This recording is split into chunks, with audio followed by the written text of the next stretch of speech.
Purihin ng Diyos, purihin ng ating Panginoon. Alam mo ba kung ano ang nagbibigay sa iyo ng tunay na kagalakan? Sa Ebanghelyo ngayon, makikita natin, sinabi ni Jesus sa huling hapunan sa kanyang mga lagad, na humingi kayo at kayo'y tatanggap upang maging lubos ang inyong kagalakan.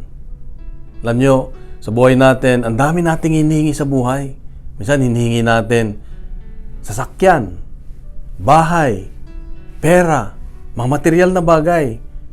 Hindi masama, pero ito ay nagbibigay lamang ng panandaliang kaligayahan. Pero ang nagbibigay ng tunay na kaganapan, ito yung nagtatagal. Ito yung kahit na may problema ka, may mga pagsubok ka, meron ka pa rin kapayapaan, meron pa rin galak sa iyong kalooban. Ito yung nagmumula sa ating kaloob-looban. Alam mo yun, ang para sa akin, ang aking hinihingi sa ngayon, lagi, ay tatlong bagay. Pag-asa, pagmamahal, at saka pananampalataya. Bakit pag-asa?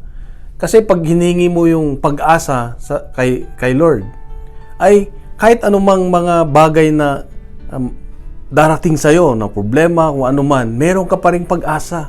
Kahit anumang kadiliman sa buhay, umaasa ka pa rin na merong magandang mangyayari at may idudulot sa iyo na magandang mangyari ang pagsubok na yan. Pangalawa, bakit pagmamahal ang aking hiningi?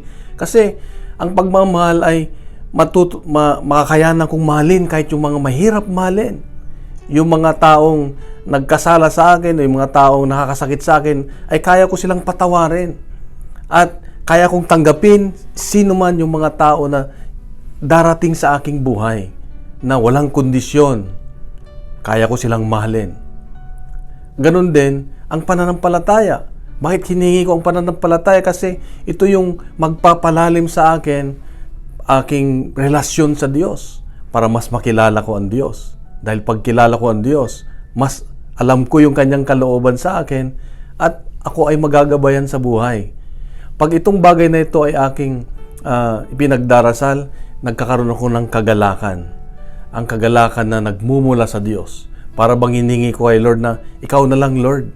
Kasi itong bagay na ito, kung meron ako nito, ay meron kang kabanalan. Yung bang, ang sabi kasi, na hindi mo makikita ang Diyos kung wala kang kabanalan. Without holiness, you cannot see God.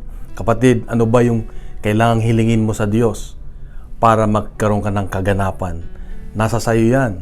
Kung ano yung bagay na yan na para magkaroon ka ng kaganapan.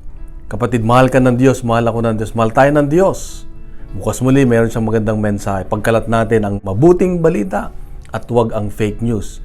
Ang Diyos mismo ang mabuting balita. God bless at isang mapagpalang araw. God is good.